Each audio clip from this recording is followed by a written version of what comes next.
Hello dear students, how are you all? Today we are going to start our unit 3 going places. तो इस unit में हम अलग अलग जगह के बारे में जानेंगे. Our chapter 1 is come back soon, मतलब जल्दी वापस आना. It is a poem, so let us recite this. Take a bus or take a train, take a boat or take a plane, take a taxi, take a car, maybe near or maybe far. Take a rocket to the moon, but be sure to come back soon. It's a beautiful poem. Let's understand the meaning of this poem. Take a bus or take a train. मान लीजिए आपको कहीं जाना है, उसके लिए चाहे आप कोई बस लें या फिर कोई ट्रेन लें. Take a boat और take a plane. चाहे आप कोई बोट लें, नाव लें या फिर आप कोई एरोप्लेन लें. Take a taxi, take a car. चाहे आप टैक्सी लें, चाहे कोई कार लें. मे बी नियर और मे बी फार. चाहे आपको पास में जाना है, चाहे आपको दूर जाना है. Take a rocket to the moon. चाहे आप चांद पर जाने के लिए एक रॉकेट लें. But be sure to come back soon. लेकिन ये ध्यान रहे कि जल्दी वापस आना है. चलिए अब देखते हैं इसके new words.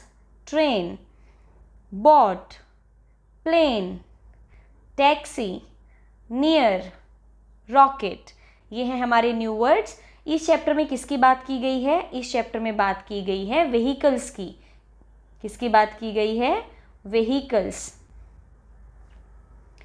Now coming to the exercise, let us speak.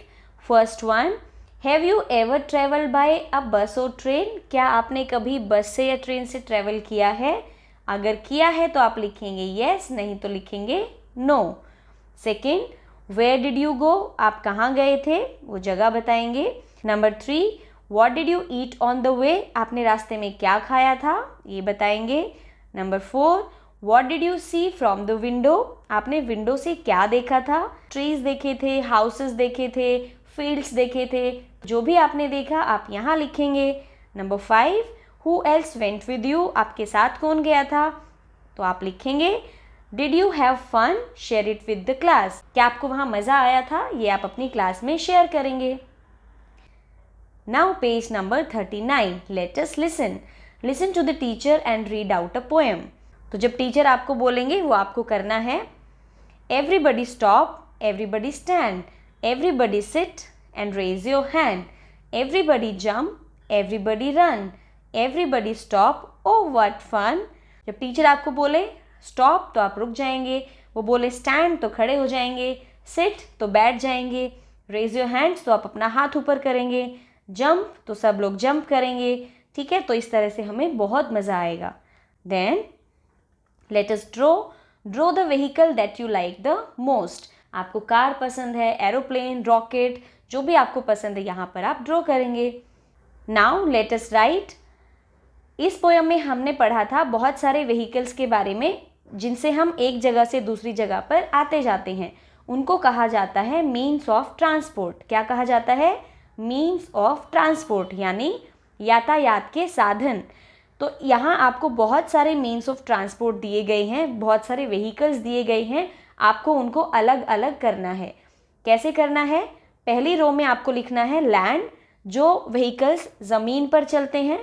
दूसरे में लिखेंगे जो एयर, हवा में चलते हैं. और तीसरा जो वाटर में चलते हैं. तो चलिए हम सेलेक्ट करते हैं. सबसे पहले जो लैंड पर चलते हैं वो हैं बस, car, train, jeep, bicycle, truck, cart, taxi and tractor. ये सारे चलते हैं लैंड पर. तो इनको आप इस लाइन में लिखेंगे. उसके बाद एयर में कौन कौन से चलते हैं? Aeroplane and helicopter. तो इसको आप लिखेंगे एयर वाले में. देन वाटर में कौन कौन से चलते हैं? वाटर में चलते हैं शिप, बोट, याच एंड राफ्ट. तो इनको आप लिखेंगे वाटर वाली लाइन में. Page number 41. Late us speak. Vowel sound you. तो हमने लास्ट के चैप्टर्स में 4 वोवल्स को पढ़ा है, ए, ई, आई और ओ. और जब इनकी साउंड आती है किसी भी वर्ड में तो उनसे पहले हम क्या यूज़ करते हैं? एन. तो अब देखते हैं जब यू की साउंड आती है तो हम क्या यूज़ करेंगे. पहला देखिए एन अम्ब्रेला। अब ये लिखा तो यू से है लेकिन साउंड क्या आ रही है, अ ट्रक। अब ट्रक में बीच में यू आया है, तो जब किसी वर्ड में स्टार्टिंग में यू आएगा और उसकी साउंड आएगी तो भी हम क्या यूज करेंगे, एन। और अगर बीच में यू आएगा तो हम यूज करेंगे जैसे अ ट्रक, अ डक। ऐसे ही अ जग, अ मग, अ कप, क्योंकि इसमें यू बीच में आया है, अ बस, अ रग, अ हट। तो जब यू बीच में आएगा और उसकी साउंड होगी तो हम लिखेंगे ए, अगर शुरू में आएगा तो हम लिखेंगे एन। तो ये भी एक वॉवल है। तो हमारे कितने वॉवल्स हुए, 5 vowels, A, E, I, O, you. ठीक है, तो ये था हमारा चैप्टर 1 कम बैक सून। मिलते हैं नेक्स्ट चैप्टर में। Till then bye bye, keep learning.